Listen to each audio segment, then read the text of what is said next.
Saya akan membahas tentang kerak telur. Kita mulai dari sejarah kerak telur. Kerak telur ini sudah ada pada zaman Batavia atau Jakarta pada masa Belanda. Pada masa itu makanan ini sering disajikan dalam banyak acara besar, dan makanan ini juga sering menjadi hidangan favorit kaum atas Belanda. Makanan ini lahir dari masyarakat Betawi yang memakai bahan-bahan lokal seperti beras ketan, telur, dan juga serundeng. Cita rasa yang unik dan khas, kerak telur tetap eksis hingga saat ini.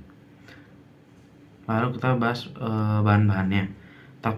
Bahan-bahan membuat kerak telur ini cukup mudah, cukup dapat kita temui, yaitu beras ketan putih, telur ayam, atau nggak bisa pakai juga telur bebek, terus serundeng, ebi kering, bawang goreng, dan bumbu halus seperti cabai, merica, gula, dan garam.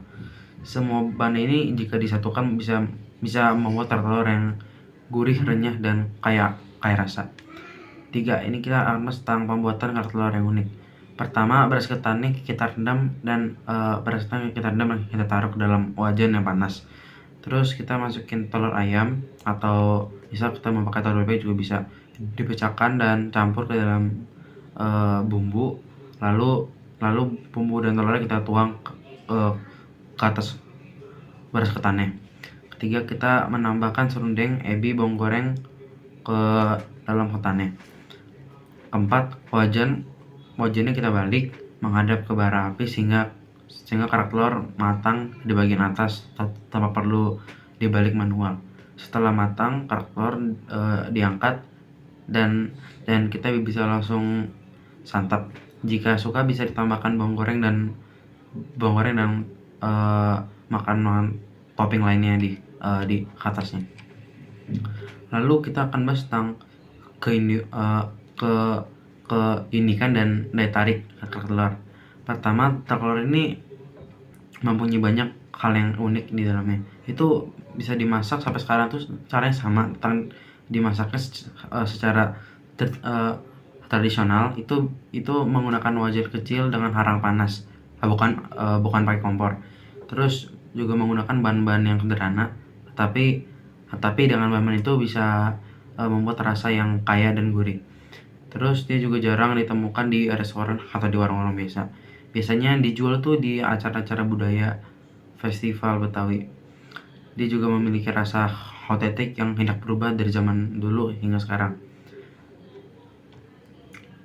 Terus kita akan bahas tentang kerak telur dalam budaya Betawi. Kerak telur ini bukan hanya makanan, tapi juga bagian dari identitas budaya masyarakat Betawi.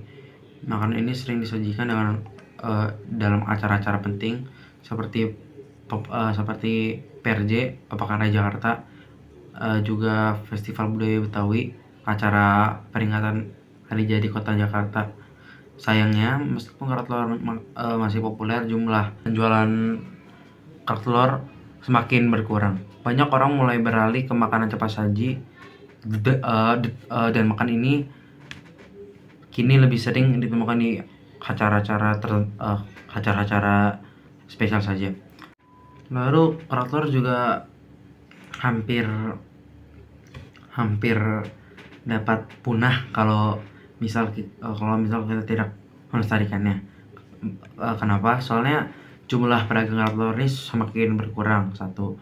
Kedua itu harga bahan bakunya seperti telur bebek dan ebi semakin mahal. 3 itu persaingan dengan makanan modern seperti burger, pizza, makanan luar negeri lainnya membuat makanan ini itu kalah.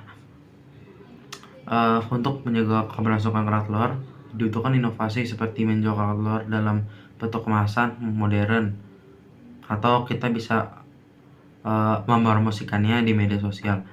Jika lebih banyak orang yang mengenal makan ini, kerak telur bisa tetap ada di era-era modern ini. Itulah sedikit cerita tentang kerak telur, makanan khas Betawi yang unik dalam bentuk sejarah kuliner. Kuliner ini adalah bagian dari warisan budaya yang patut kita lestarikan.